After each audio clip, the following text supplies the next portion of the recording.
Here's the twist. No one's talking about Donald Trump's bold declaration that Washington, D.C. is a hellscape of crime. Might be less about public safety and more about political theater. But here's where it gets controversial. How do you separate genuine concern from opportunistic posturing when the data tells a different story? Let's unpack this step by step. President Trump has painted a grim picture of the nation's capital, claiming it's overrun by bloodthirsty criminals and roving mobs of wild youth. To fix this, he's bypassed local leadership and ordered 800 National Guard troops to D.C. under federal authority. But here's the catch. Violent crime in the district is actually on a downward trajectory, projected to hit a 30-year low. The timing feels suspicious, doesn't it?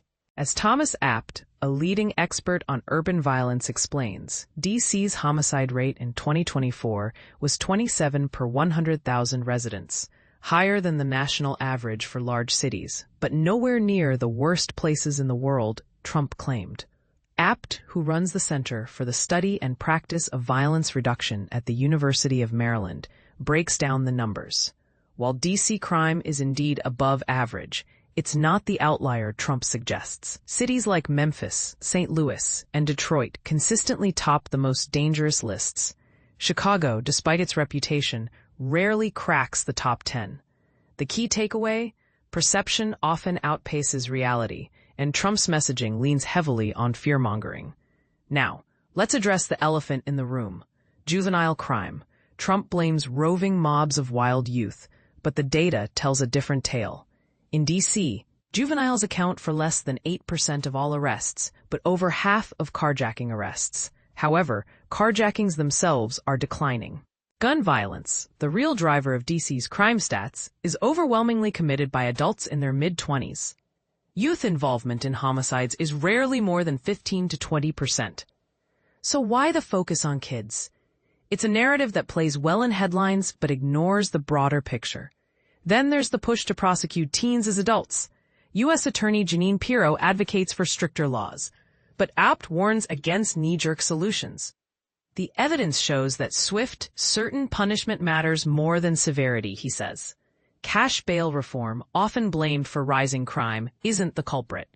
Crime spiked in cities with and without bail reform, suggesting other factors are at play.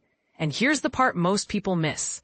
D.C.'s recent crime reductions are due to targeted strategies like the Community Bridges, Inc. program and improved policing, not the National Guard. So what will happen with Trump's test run for authoritarian tactics? Apt doubts it'll work.